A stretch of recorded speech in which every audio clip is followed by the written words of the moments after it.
สวัสดีท่านผู้ชมเนาะคลิปนี้ลูกค้าแจ้งว่าสาดแบตแล้วมันเลยเนาะก็คือมันผิดพลาดเนาะรอเบิ่งเนาะตึงแล้ว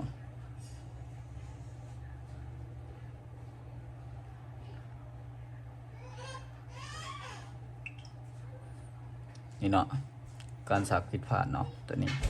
มาเบิ่งวิธีแก้เลยเนาะเดี๋ยวไปเบิ่งกันเลยลำดับทำอิฐให้เราแกะเครื่องออกเลยเนาะแกะเครื่องออกเลยทำเป็นแบบนี้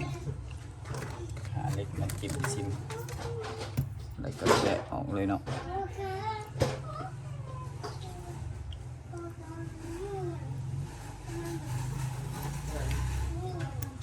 จิ้มออกเนาะจิ้มชิ้นนี้ออกหลังจากนั้นให้เอาเหล็กจิ้มออกเลยเนาะจิ้มเลยทอนแกะออกเลยเนาะตัวนี้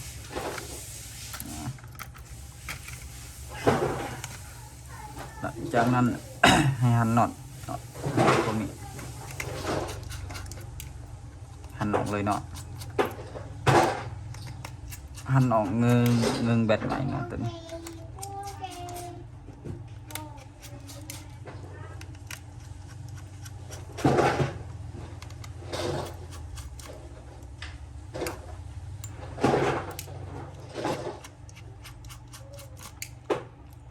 หลังจากนั้นให้เงื้อขึ้นเนาะ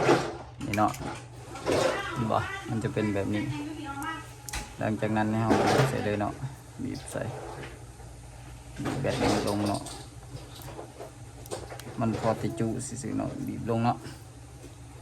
หลังจากนั้นเราก็เปิดเครื่องดู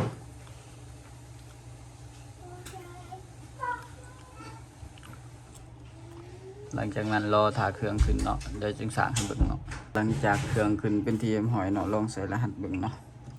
แล้วก็เอาใส่สางมาสางลองเบิ่งเลยเนาะว่ามันสิขึ้นคือเก่าบ่ลองเบิ่งเนาะนี่เนาะมันดังกึกลึกเข้าเลยเนาะตัวนี้คือมันบ่เป็นแล้วเนาะมันจะบ่เป็นแล้ว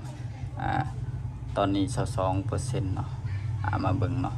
ถ้าว่ามันขึ้น23ก็คือได้ปกติเนาะตอนนี้คือมันได้22แล้วเนาะมารอเบิ่งอีกจักหน่อยนึงเนาะหลังจากเรารอผ่านไปประมาณ2-3 นาทีเนาะมาเบิ่งคืนมันมากดได้บ่ขึ้น23%แล้วก็ถือว่าได้ละบาดนี้จากนั้นก็เอาพามันมาประกอบเลยเนาะประกอบเสร็จเลยแล้วก็หั่นน็อตเข้าแล้วก็ส่งลูกค้าได้เลยเนาะ ก็มีแต่สิประมาณนี้เนาะสำหรับ อาการแบตผิดพลาดเนาะถ้าว่ามันบีอยู่ทางในนี่แม่นได้เปลี่ยนเนาะถ้าว่ามันบ่บีก็คือ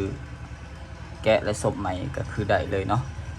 สิประมาณนี้หลังจากหั่นแล้วก็อัดปลาแล้วก็ส่งลูกค้าได้เลยเนาะขอบใจหลายๆเนาะที่ติดตามรับชมคลิปจนจบเนาะถ้าว่าอยากให้เราเฮ็ดคลิปใดๆก็สามารถเม้นเข้ามาได้เนาะถ้าว่ามีเครื่องเราก็สิเฮ็ดให้เบิ่ง